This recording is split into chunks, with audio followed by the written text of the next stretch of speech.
We're good to go. So good morning or good afternoon, everyone. Welcome to LA2M. My name is Jim Uziel. I tend to kick these meetings off each month, and happy to see you guys here today. We have another great session planned for you today.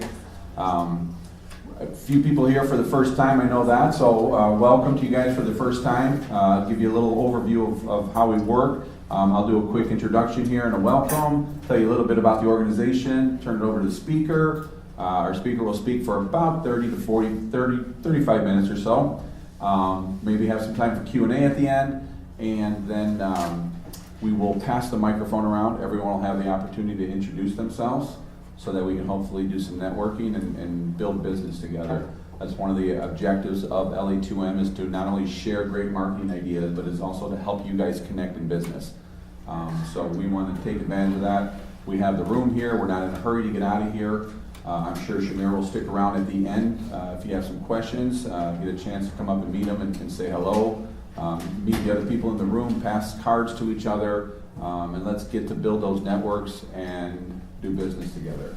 That's the bottom line. We all want to be successful in our marketing as well as building our businesses.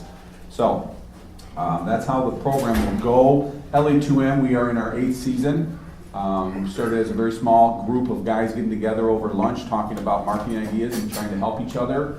That organization has continued to grow each year, and so we continue each month to be here at Connor O'Neill's. We're on the second Wednesday of every month. We're here. We bring in a great speaker to share marketing ideas, topics, strategies, tactics, things that you can use in your business. I know a lot of you guys work for either yourself or for organizations where you may wear multiple hats, and it's always helpful to hear from other marketing professionals, other people in the industries that can help you with some of those things that you do in your daily business, both for personal and for business. So that's also the goal of our organization, is to continue to share that with all of you. And each month we have some phenomenal speakers. LA2M is a nonprofit organization. We are all here volunteering our time. We do have one employee. Stacy in the back is the LA2M manager that you met when you came in. If you don't know Stacy from Dollar Bill Copying, you should know her. Roger Rail up here on the video provides the video for the organization and posts it to our website each month. So if you hear some things in today's topic, it'll be up on our website in a couple days, as well as all our previous talks are there as well. Feel free to take a look through them. Carter Shoreline is up here from Frog Print Studios. He provides the photography for us, and it goes on our social channels. It'll be up on Facebook within a week or two usually. So look for yourself in that. Please like our pages. Go to Facebook. We're there. Visit our website. We appreciate you guys sharing LA2M with your coworkers and colleagues and clients. When we send out the emails, we have an email list of over 2,000 people that are marketing professional people that are in the industry. We don't send junk emails out. So get on our email list. There's a lot of good information that we send out each month with the speakers. And look forward to it. If you see a topic coming up that would be relevant to you or a client, bring your client along here. It's a great opportunity to come out, have lunch here at Connor O'Neill's. If you are interested in having lunch, the menus should be floating around on the tables. Or grab one. Lunch is on your own. Please make sure before you leave today that we do pay the bill. We've had a couple incidents recently where someone left and forgot to pay their bill. So please make sure you do that and take care of the staff for Connor O'Neill's. They do a great job, and it's great food if you haven't eaten here. Let's see what else. We have sponsors. LA2M, because we're a nonprofit, we have some expenses obviously with an employee, and we exist because of people like you coming and organizations that help sponsor LA2M. We have 3 annual sponsors for LA2M right now. We have 3.7 Designs. Ross Johnson is one of the founders and helped organize LA2M from the beginning. He also heads 3.7 Designs, I believe is our speaker next month, and does a fantastic job. We appreciate that. Ross is not here, otherwise I'd ask him to say a few things, but Ross is one of our speakers coming up, and you don't want to miss that, because he's not only a great designer, but a great web designer as well. And can share a lot of great information each time he comes and speaks. His information is awesome when it comes to marketing and using your website, and as well as apps to grow your business through marketing. We also have the University of Michigan Credit Union is another supporter of LA2M, and we appreciate that. Again, without these organizations, we would not really exist. So we appreciate them being part of the sponsorship program here. Lastly, we have BDB, Digital Marketing, and Corey is here. And I'm going to ask Corey to come up and tell us a little bit about BDB and what they do. All right, good morning. My name is Corey Dunham, and BDB, we've been around for over 30 years, and we've basically been helping our clients who are struggling with their marketing or having a hard time keeping their web development and other marketing materials up to date. We believe in having consistent messaging along with your image to your customers and prospective customers. We found that a lot of companies, they start off with a great website maybe 20 years ago, maybe 10 years ago, maybe 5 years ago, but then they don't do anything more with it. So if you have a challenge with that, or you're trying to find different ways to creatively market yourself and be consistent, that's something we can help with. So again, Corey Dunham and Bauer Dunham Bar, Digital Marketing. Thank you. Thank you, Corey. We appreciate it. Corey also has some materials in the back, as well as the business card. So please stick around, meet Corey. If you have some marketing needs or need some help with your marketing, we'd love for you to talk to BDB. I'm sure Corey would be happy to take a few minutes and chat with you. So that is LA2M. That's who we are. We appreciate you guys being here. We hope today's presentation will be informative for you. We hope you'll come back, and like I said, bring a friend, bring a colleague, bring a client. The more word of mouth we have with the organization, the more people we have here. We have phenomenal speakers coming in, and I feel bad sometimes when we have a light crowd because we have some speakers that share phenomenal information, and they are subject matter experts.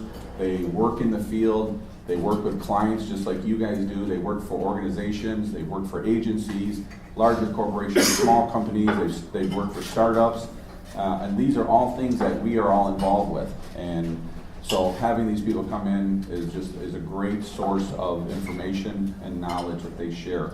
Today's speaker is no different than that. Shamir, I've known Shamir for probably 4 or 5 years now. I think we may have met through LA2M, as well as other networking organizations around the Metro Detroit area, both here in Ann Arbor, down in Detroit. Shamir is very connected in, has worked with agencies. I'm not going to tell you everything about him, so I'm sure he's going to tell you a little bit about his background and what he's done. But Shamir is going to share some great marketing principles and tactics with us for people that are on a lean budget. We all have to do things sometimes with very little. And Shamir is going to explain to us some of the best ways of achieving that. So I'm not going to take any of his thunder. I'm glad he's here today. He's my friend, so please help me welcome Shamir. You got the mic? Hello. Good afternoon. So, I guess I'll start by telling you a little about myself. Roger, I'm sorry. I'm used to kind of moving, so. But anyway, so a little about myself. I'm originally from Israel. For the past dozen years or so, I've been in the marketing field. I started over in Israel at McCann, so working with really large clients like Honda and Unilever, with large budgets and kind of more traditional advertising. But really for the past few years, I've been, I guess, working my way down market. Because what I found was that I'm much more passionate about helping the small businesses grow, the underdogs. The companies that have something that holds a lot of value and are trying to figure out how to scale. And they know that there's a lot of things they can be doing with their marketing and are having trouble figuring out what they should be. So for the past few years, I've worked at a couple of smaller digital marketing agencies, amongst them Pure Visibility and Mcdonald over here, who surprised me. Fluency Media, I spent some time as marketing director for a startup at Spark. But for the past few years, I've been really helping entrepreneurs primarily and startups, again, kind of figure out who it is that they're trying to help, and then how do we scale? How do we start growing our business by selling to this audience? I also teach at University of Michigan a course called Entrepreneurial Marketing, some of the slides are taken from there. My hope is that every single person in this room leaves today with at least one valuable takeaway. I was recently told by Jim I actually planned for an hour talk, and FYI, I actually gave a workshop which was similar to this, which was 2.5 hours a couple weeks ago. So I'm going to do my best to kind of dilute it into, not dilute, actually, So I hope you don't condense. have plans. Figure out. No, I'll do it. I guess the challenge is just going to be to prioritize, I think, on the things that matter. I spoke to some of you before getting up here because I always like to know who's in the audience and what you're looking to get from this talk. So I think I have a gist of at least some of you. I do think, I always like it to be interactive, but I think it would be best if we leave questions for the end. I'll make sure to leave some time for that. That way I can kind of just, flow through it. If we get stuck with anything particular, you're welcome to raise your hands. But I guess on that note, let's begin. So we're here today, again, to talk about how to maximize our resources. A lot of the people here, especially that I talk to, don't have unlimited resources. So what are some of the key questions and considerations for figuring out what to do with your budget? I guess before I start, I'm going to say one more thing. The plan, your marketing plan, what you're going to execute, is going to be different between every single business, right? There's never the one size fits all with marketing plans, and that's really, really important to understand. However, the questions and considerations for leading you to that plan are often universal, whether you're a Fortune 500 company or a small startup just trying to figure out your product. And that's really what I'm going to try to focus on today, as well as some methodologies, or we can call it growth hacks, right? So certain shortcuts that you might be able to take to help you grow your business more effectively. So you might be wondering, why is the first slide a slide of Kpis? Well, it triggers our first story. Our first story is about an Italian economist called Vilfredo Pareto. Some of you may know his name. Who lived in Italy in the 1900s. And what Pareto found, he was an economist again, and he had an interesting observation. He was outside gardening, and he saw that about 20% of the pea pods in his garden contained about 80% of the peas. Okay, right? You're thinking, okay, big deal. But this guy was an economist, right? And he was studying patterns and numbers. And the more he started digging into this, he was studying at the time the economic system in Italy. And what he found was that same pattern applied to land. So what he found was that 20% of the people, or the families in Italy, controlled 80% of the land. He did an assessment of the UK tax returns, and he saw that 30% of the people there control 70% of the wealth. So he came up with this rule, which today in pop culture is called the 80-20 rule, which was wildly adopted by economists all over, because what it is it's a pattern that we can find in nature and really everywhere around us, the more you think of it. So some examples. Okay, and the rule, what it says is that 80% of the effects come from 20% of the causes. Some examples in business, and these numbers might look familiar to you. 80% of the profit often come from 20% of your customers. 80% of the complaints also might come from 20% of your customers, right? Maybe it's time to cut those customers loose.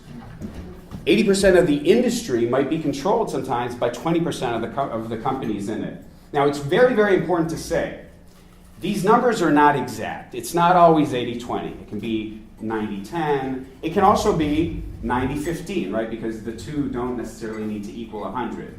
But the bottom line is, and the very, very important rule that I'm actually going to elaborate on a little bit on how we can apply this, is that often a small amount of the things that we do result in 80% of the impact. And when you're on a limited budget, the first thing you need to do is to figure out what that 20% is that will give you 80% of the results, and then focus primarily on that. So we're going to talk a little more about that as we go. Another thing, and how we can apply it to marketing, is, well, 80% of your revenue is often going to come from 20% of your campaigns. 80% of your leads might come from 20% of your channels. That's why over there I was asking the folks from the ride, right? You do all these marketing activities. What are those activities that are working better for you? What are those that are making an impact? And often, if you know anything about like keyword research and getting traffic through organic rankings, you're going to see that it's a very, very small amount of the keywords that you focus on that are going to drive the vast majority of the traffic. So it really can be applied to all these different marketing disciplines. And the other one, I think, to really just kind of summarize is that 80% of your growth will come from 20% of your efforts and resources. So I kind of gave you a sneak peek of that before. I should have been saying it now. This is really what this talk is about.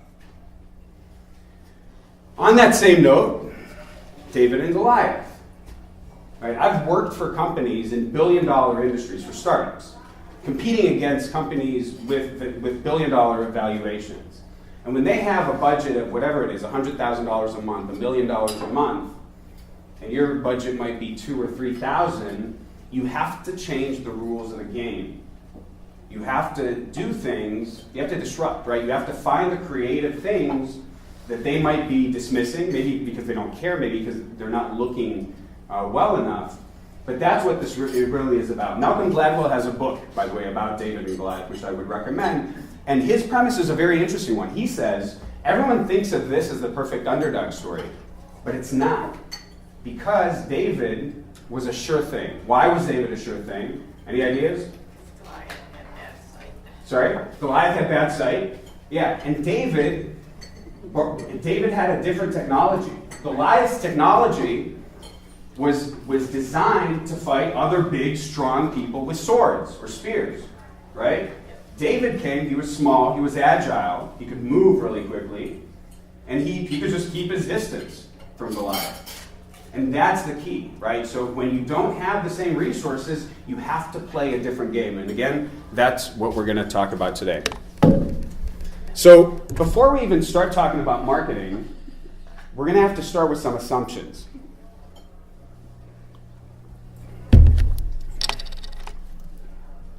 So let's start with these. Assumption number one, you know your value proposition.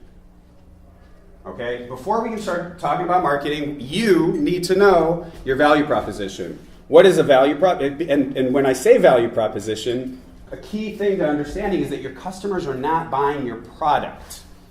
What they're doing is they're buying your solution. Okay, whatever it is that you sell solves a problem. Otherwise, people wouldn't buy it. You have to understand that that's what you're selling, right? You're not selling a bed, you're selling good sleep, if that makes sense. So what your customers are buying is your value proposition. To give you a real world example, McDonald's. Do McDonald's sell fast food? A lot of people think they do. Well, actually what they do is they sell time. Because think about it for a sec. If McDonald's were to offer a hamburger that takes 25 minutes to make, no one would buy it, right? That's not in line with their value proposition. People go to McDonald's because they want to be in and they want to be out. Traveling, on their way to a meeting, whatever it is. That is what you're selling. So that's the first thing you need to understand about your own business. The second thing is that you know who your audience is. And when I say you know who your audience is, I mean you know exactly who it is, okay? And very, very hyper-specific. Some examples, I think I took this actually from one of your decks. So there's this whole concept of buyer personas. It could be its own talk. A buyer persona is a fictional character that you give a name and an age and motivations and you really outline this very, very specific person. It's not a real person, but it's a person that represents your niche, the niche that you're targeting. And to a lot of people, this seems a little bit excessive. So some examples, you're seeing here cardboard cutouts of buyer personas that some companies do. And while again, it might seem a little kind of over the top, like, okay, this is kind of bullshit, right?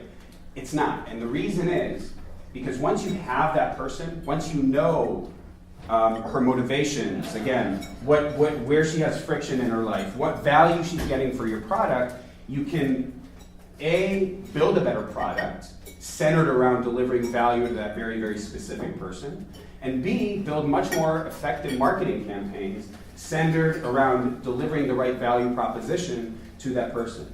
Another thing that it can do is it can get all your team on the same page, because if you think of it, Companies are typically, there's a CMO and CFO, and there's a CEO, and every single person on a given team has different, pulls in a different direction, right? Different motivations. And once you have a buyer persona, you're able to say, for example, if you're wondering whether you should add a certain feature to a product, or you're wondering whether you should advertise in a certain channel, the next question should be, well, what would Cindy think of it, right? And that's a very, very effective way to get everyone on the same page and answer that question clearly and coherently. So that's assumption number 2. Assumption number 3, that you have product market fit. Now, to those who don't know what product market fit is, it's really just a fancy way to say that you're selling something that people want.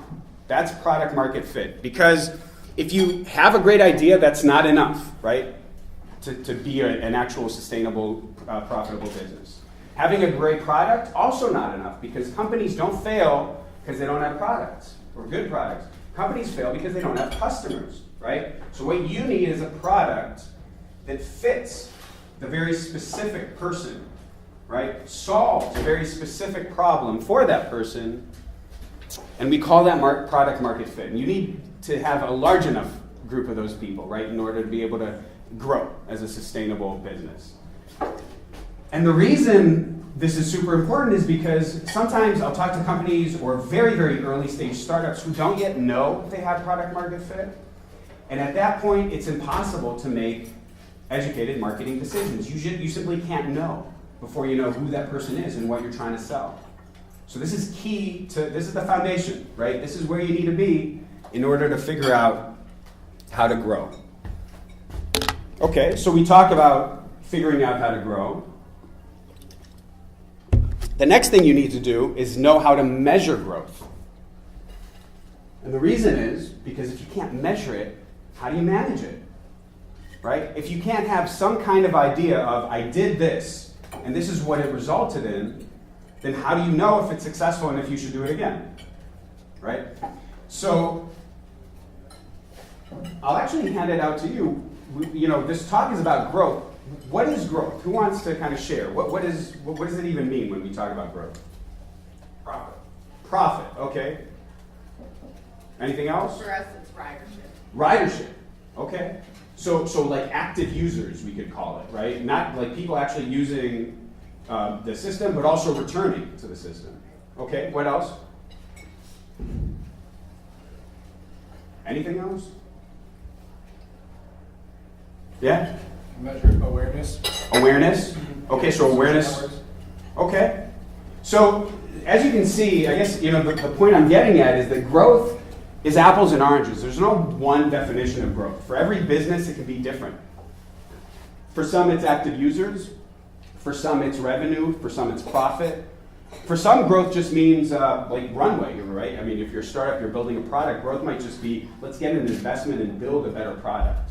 So, and because growth means different metrics for different businesses, what we need to do is we need to be able to, again, to measure it with growth metrics. We need to know what those very specific metrics are that indicate whether or not we're on the right path. So that kind of segues me into a few important terms and concepts.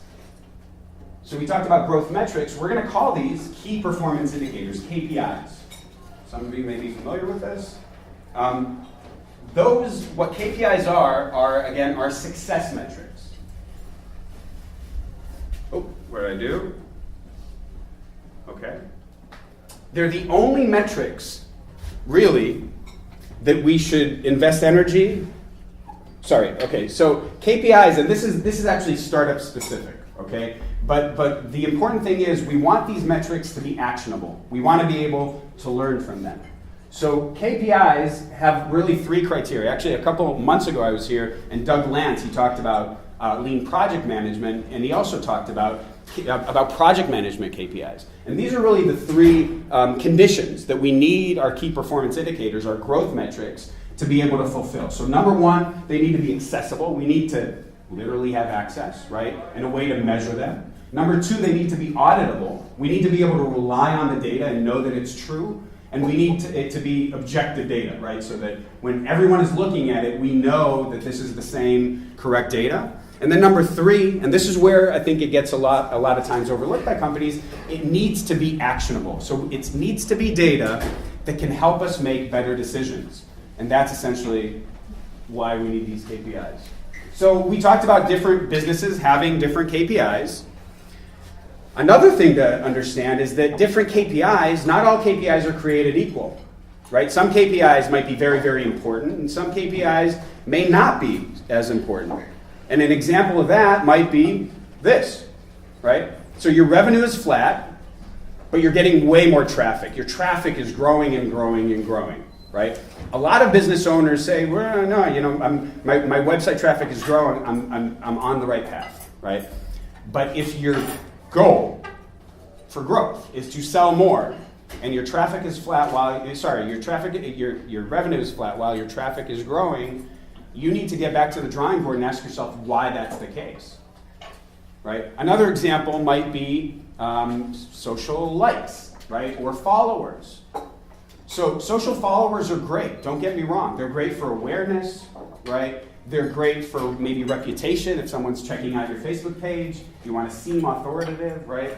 So it has value there. But if your sole focus is growing your business, social media, social followers isn't always the way to go, right? So you might consider that a vanity metric, something that diverts you from that bottom line, from that thing that you're trying to measure. Now, that said, I do want us to take a step back and say, and kind of add in a caveat. If social media likes or social media engagements are just the first step towards getting back in front of people and selling your actual product to them, then it's not a vanity metric, right? But again, to kind of summarize it, you don't want those likes for the sake of having those likes. You want those likes if they have genuine meaning down the road throughout your conversion funnel. And that's where it's really important to beware of these vanity metrics. So some examples, and again, it's really important to say, context is key, but some examples of useful metrics might be what I'm paying to acquire a new customer, what the average lifetime value of a customer is, what my revenue is, what my leads or customers' conversion rate is. And vanity might be impressions, right? So you could run a campaign and get a million impressions, but one conversion. Right? So what does that mean, right? The impressions, you should always kind of take those with a grain of salt. Traffic, click-through rate. Might mean engagement, but if it doesn't help your business, not necessarily. Social likes, time on site. A lot of people say, I want my time on site, right? People visit my website, I want them to stay on it for longer. But what if they can't find what they're looking for, right? So you have to be aware. You have to take every single metric for what it is and kind of analyze, what does it mean for my business? So another thing that I'd like to share is the following. In 2011, a company called Chief Martech came out with the marketing technology landscape. These were all the companies out there that were doing that were helping with marketing technology, basically. And there were about 150 companies. Okay, fast forward to 2017. Wait, I just want you to take another look at this visual. Okay. 2017. Who wants to guess how many companies we're looking at here? 15,000. 15,000? Close. Not quite, but a lot, right? This is exponential growth. It's not linear. If we had 150 7 years ago, and last year we got to 4,800, it's definitely exponential growth. And when it first came out, I was like, whoa, I'm gonna, I was so excited. I literally went company to try to figure out who they are and how I might be able to use them as a marketer. I can't do that any longer, right? It's just not possible. And what that means really, I guess looking at this and probably looking at your own industry, is that really it's not about digital marketing. It's about marketing in a digital world. And that marketing is becoming a digital profession, because even if you're doing things that are offline, and that's totally fine, whether you're doing events or flyers or TV, you have to understand that digital is bringing everything together, and the consumers obviously, right, are using it more and more. So you have to be where your consumers are. And also that thriving in a digital world demands the ability and the willingness to adapt. Again, technology changes, the market changes, your competitors are doing different things, the tools that are out there are totally different than they were 6 years ago, and your customer needs are likely changing too, so you can't be static, right? You always have to evolve, which brings me to the next thing that we're going to talk about, which is lean and agile. How are we doing with time? We've got about 20 minutes or so. Okay. Ooh. All right. Okay. So lean and agile. I'm going to give you a brief history of lean and agile. Okay, in like 3 minutes. It started in the world of manufacturing. As you know, Henry Ford was obsessed with efficiency, right, with the assembly line. But what ended up happening was you had these huge assembly lines creating millions of cars, right, for every series. But occasionally you would have a mistake, right? What happens if the brake system of a car that you've manufactured a million of isn't working? What happens then? Someone dies. That's the worst thing. That's right. Also recall. Yeah, very expensive, right? What happens if you manufacture a million cars and you send them out there and no one wants to buy them? Also very expensive, right? So Toyota started kind of playing around with this methodology. I think it was the early 60s, don't catch me on that, where they decided to create small batches. And even though they were losing some efficiency kind of in the long run in terms of the assembly line and the number of cars that they were manufacturing, what that did was it gave them an incredible ability to send a car out and then observe, like see how consumers are interacting with it, see that it's working fine, gauge popularity, and then adjust if necessary, right? So essentially what they were doing by that is, even though they were losing again that efficiency, they were reducing the mistakes, reducing the error, and creating this feedback loop that allowed them to adapt over time. The same thing happened. Okay, and then let me fast forward actually to the year 2000. 2000 or 2001, the bubble, right? The internet bubble. The internet was getting all this hype. And if you were an entrepreneur, the way for you to build a company was likely to think of an idea, go to investors, get $2 or $3 million, right? Hire a team, develop your product for like a year or two, and then launch it with maybe another million or two, right? That was kind of the process. That was what entrepreneurs did. But what happened was, a lot of these entrepreneurs found out that no one wants their product after they raised all this money. The idea was great, but no one wanted it, or the technology wasn't there. There are all these case studies, pets.com, if you might know that story. Again, great idea. There's nothing wrong with that idea of pets.com, but it was before its time, and they spent way too many resources into actually building a product that wasn't functional enough. So a group of developers got together, and what they did was they built the Agile Manifesto. And the Agile Manifesto is basically a list of rules that, again, kind of adopts that manufacturing loop and creates small feedback loops for developers. So you write some code, you write a little batch of code, you send it out there, you observe whether it crashes, whether there are bugs, if you send it out to customers, how they interact with it, and then you get back to the drawing board and you improve it as you go. More recently, this system has been implemented in project management. If some of you are familiar with Scrum, for example, it kind of takes that same approach of, okay, we're building a product, we're creating a system, let's create these small feedback loops to reduce waste. And the whole premise of this talk, and the reason I'm here, is to tell you, I guess, kind of share with you that this same methodology can be applied to marketing as well. So when we talk about lean, and I'm going to use these terms kind of in an intertwined way, lean and agile. I'll get into the slight difference between them. Lean is really it's a scientific method applied to business. So that's when we have an experiment, when we have a hypothesis. My hypothesis is that I'm sending out a card in the market and that it won't crash and that people will want it. Now I'm going to send it out and that's going to be my experiment. And it's centered on making obvious what adds value by reducing everything else. So we're going to focus only on those core things that actually add value. It's using fewer resources and eliminating waste while maximizing value. When we talk about Agile, this is really what we're talking about. So again, that traditional system of let's discover, design, develop, and test Here you're doing these in very, very short periods, and no, like the answer is that first feedback loop doesn't give you a better product. It's probably a pretty crappy product. But you do it quickly, you send it out there, and you're able to learn in order to build something better. So that's what we talk about when we talk about Agile. Again, the semantic kind of differences, these terms are related, but the lean is more about efficiency and eliminating waste, while Agile is more about speed and adaptability, if you remember the story of David and Goliath, right? It's that agility, that ability to move from the way. So when we talk about lean and Agile marketing, and believe me, again, I started my career in a large agency, so the column on the right, the conventional marketing, very, very familiar. A few large bets, everything's kind of, from the gut, like, yeah, let's do that. Opinions and conventions, a lot of politics about what we think should be done.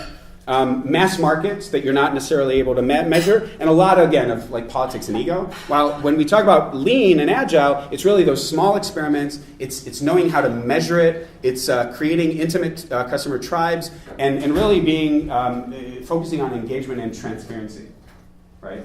So everyone knows, everyone's on the same page at the same time, and you're able to learn faster.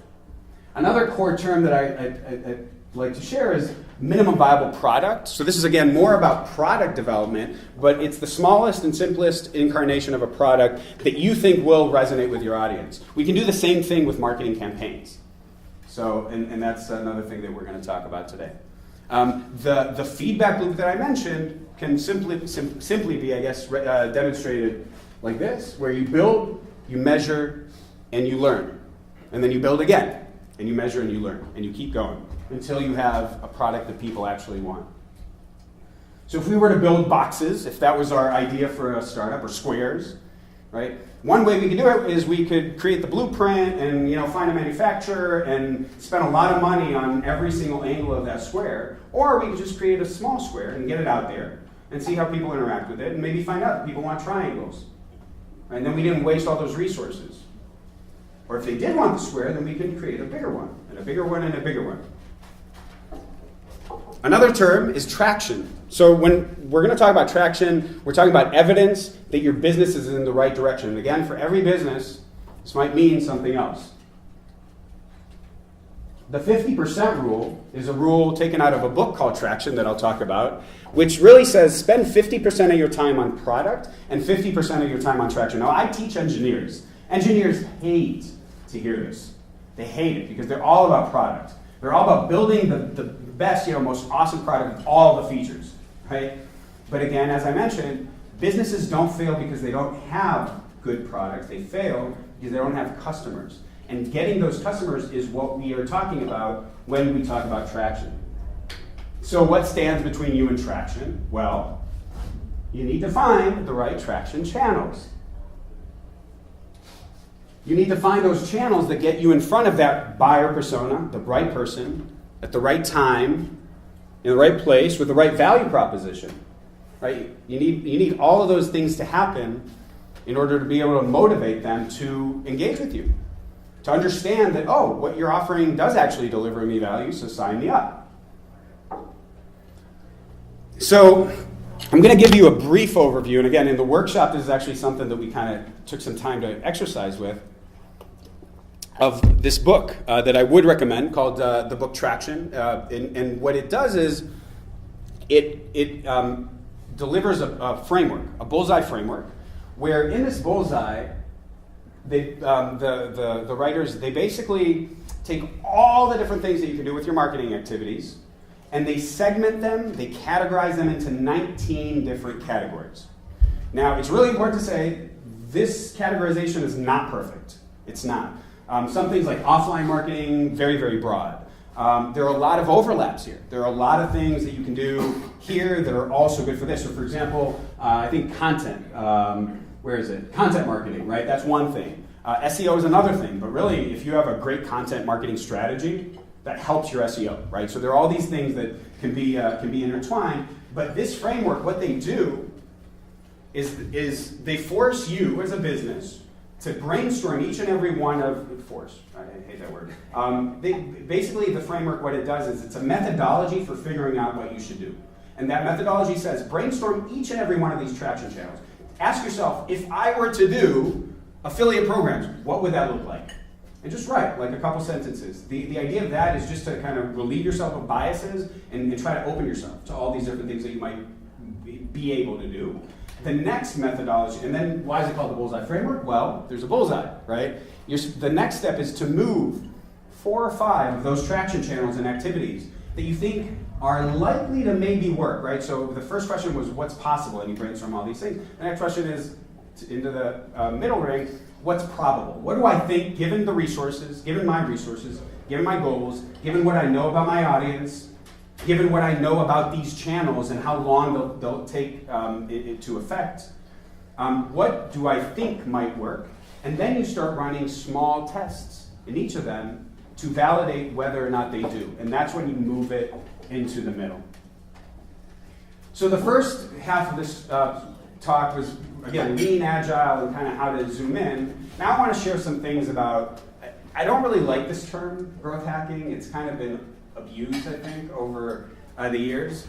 So let's talk a little bit, though, about growth hacking. So there's actually, ironically, I really like the Wikipedia definition of growth hacking. All right, 10 minutes, we can make it work. When we talk about growth hacking, what we're talking about, again, is this: the rapid experimentation across your marketing channels, product development, sales segments, and you're really trying to figure out the most effective ways to grow a business. So we're going to talk about 3 guiding principles to figure out how to grow your business. The first is to find shortcuts and avoid waste. The second is to keep it simple. And the third is to build, measure, learn, which we've already discussed. So we're going to start with this, finding shortcuts. First of all, apply the 80-20 rule whenever you can. Again, map out those potential marketing activities. Try to understand which has a better chance of serving your needs. I'll give you a great example. SEO, search engine optimization, fantastic way to get traffic in the long run, but not in the short run. So if you have some kind of milestone like sales, whatever that you need to hit in a month, SEO isn't going to get you there, right? So all of these considerations should help you figure out which is in line with where you're trying to go. And when you hypothesize, ask yourself, what is that 80-20, right? What are those activities or channels or maybe ways to target people that will result in the most growth. So I'll give you an example of that. This is a slide of the customer journey by HubSpot. So it's called the customer journey from a customer perspective. We marketers call it the conversion funnel, right? And what it does is it essentially outlines how you turn a stranger into maybe a visitor to your website. Maybe then they sign up to your email list, so they're a lead, especially like in business-to-business settings. Then maybe they become customers, but it doesn't end there, right? Because you want them to become promoters as well. So an example of how you can use the 80-20 rule is this: the rule of compounding growth. This is one of the key, I think, growth hacks that are important to understand. So there's this proverb that says, little by little, a little becomes a lot. And how we could translate this was, look, you could focus on taking one of these points, getting traffic, for example. You could put all your energy into doubling your traffic. That's not going to double your revenue, likely. Or you could choose the 20% of things that will just give you 10% more traffic, right? And then do a few little things that'll help you convert just 10% more visitors or collect just 10% more leads. And then do the extra little thing that'll help you turn 10% more of those leads into customers. And then do the little things. Again, it's little changes. Maybe adding a form, right? Maybe sending out an extra email. Maybe trying a new tactic. But just the little things that, again, you think, you hypothesize will result in this. And again, and at the end, maybe surprise them. Give them a box of chocolates. They didn't expect that. That'll turn them into advocates. Maybe give them a call and ask them, what do you think about my product? How can I build it? How can I make it better for you? And that in itself might turn them into advocates, right? So if you improve each and every one of those things by 10%, suddenly you find yourself at a 46% revenue increase. If you can do 20%, you're doing 2x, right? If you're doing 50%, and okay, easier said than done, but you're already growing 500%. So again, it's figuring out what those little changes throughout your funnel you can make, and then figuring out, and then again, applying them one by one, and realizing that they're going to compound and help you grow in the long term. Another key thing to do is automate. So, I mean, like an easy example is just reporting. A lot of people, like if you have Google Analytics, you can set up a dashboard. Now Google has something called Data Studio, which is also just an effective way to kind of a one-stop shop for all the metrics, all the KPIs that you might care about. Maybe it's your keyword research that you're trying to automate. So like Moz is a great thing for SEO. Another tool that I've used is SEMrush. I would totally advise you to use a CRM. Maybe not when you're just starting out, but like at a certain point you want to be able to automate that workflow. How are we with time? 5 more minutes. 5 more minutes, okay, all right. So customer relationship management tools like Salesforce or HubSpot are just great ways to set it up and then let it run, and that'll free up your time to be able to focus on the other things that really matter, as opposed to just kind of manually exporting, sending, and all these additional activities. An example, for example, is so Evernote's onboarding framework. They had an email automated series where basically, I don't know how many emails we have here. It looks like about 9 or 10. So once someone signs up, they found that the key activation point is to get them to actually start using the platform. So they'll start sending you tips. And then every 3 or 4 emails, they'll say, oh, and maybe you should go premium. Right, we'll give you a discount. So by doing that, by setting up these little automated flows, you can be saving yourself resources down the road. This is another piece of software called Infusionsoft, which is focused primarily on email, but same idea. There's an if this, then that, right? If someone clicked my email, then I send them another email. Or if I see that they're interested in a certain category that I'm offering, then I'm going to promote that category to them and make it more personalized. Another thing I would recommend is spying on your competitors. What are they spending? What are they doing? Where are they focusing? What keywords are they using? These are all things you can look into for free. And what you can do is you can copy the efficiencies and exploit the inefficiencies. So as a startup, if we were competing against a billion-dollar company, that's the first thing we need to do. They've already done a lot of research, right? Let's figure out what they're doing. And then let's figure out where there's opportunity, right? And what we can replicate that might actually work for us. Rule number 2, keep it simple, stupid. And an example of that is choose one KPI. So we talked about all the KPIs and them not being equal. I always advise people to choose one, which is the queen of KPIs, the North Star KPI. You put it above all the other things. The reason is, again, it might seem a little excessive, but the reason is that it gets everyone on the same page. As I mentioned, CMO, CFO, they're all pulling in a different direction. When you have one KPI, that you define that KPI, that metric, as the primary indication of success, then it gets everyone on the same page. And I'm not inventing the wheel with this. Some of the largest companies in the world are actually using this, and here's an example. So yeah, different metrics will take you. The reason is really that if you want users to be one, if that's your North Star KPI, that'll require certain activities. And if revenue is another, then that'll require others, right? So different metrics will take you on different paths, and you have to know how you're doing and where you're going. And that essentially is traction, right? I mentioned the term traction. That's what we're talking about. So let's look at some examples. Everyone know WhatsApp? Who wants to guess what their North Star KPI is? The one metric that they measure in order to determine success. Active users? Okay. Anything else? Downloads? Okay. Well, no, it's actually messages sent. Interesting, right? If their primary thing was active users, they would probably do certain things, like maybe push notifications or whatever. If it was downloads, they would do other things. But if it's messages sent, then that requires a whole list of other activities. Let's look at another example. Facebook. Who wants to guess what their primary KPI is? Messages sent. No.